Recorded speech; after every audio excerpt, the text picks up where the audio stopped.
tayo ngayon. Gagala-gala tayo. Rest day naman natin. Kaya may karapatan tayo maggala dito sa Tainan.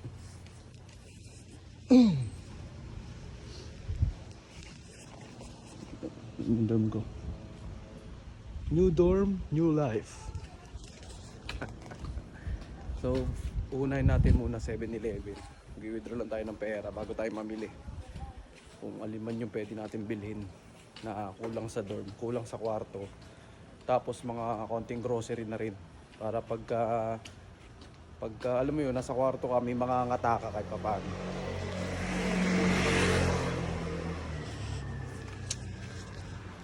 Jacket nga pala ako dito ngayon kahit mainit kasi mainit dito, nakakaano yung araw. Pero nakasando ako sa loob. Youngsta na ama big boss oma, pera nakagoma. Pero bariya. Takangas dito yun, may nakita akong tindahan dyan. Parang mini grocery store. Yun. Yeah. Pero saan na tayo pupunta dyan? Dahil ang pakay nga natin ngayon ay 7-Eleven.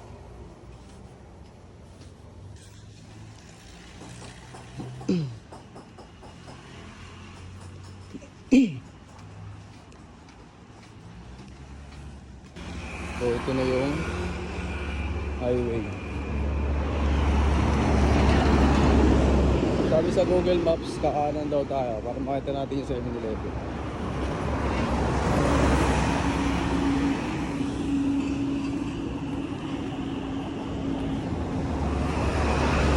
Ganda ng banmi dito, may Vietnamese restaurant dito.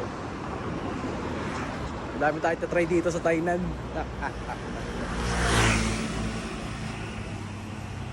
Yun, nakikita ko na yung 7-Eleven doon sa malayo. Lakad lang tayo ng kaunti.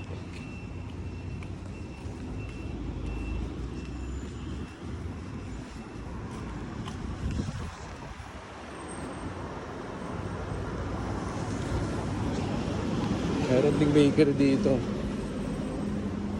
Bakery. Ito. Bookstore. Ito naman. Malay ko dyan.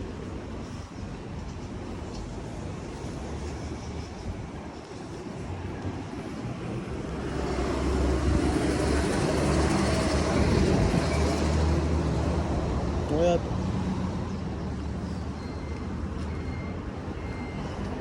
parang government agency.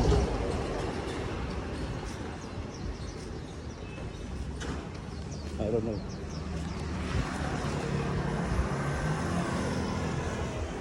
Dito na tayo 7-Eleven.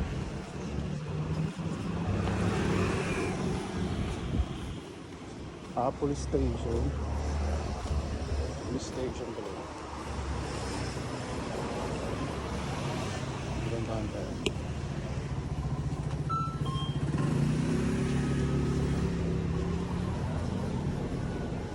Yun. Pagruhan.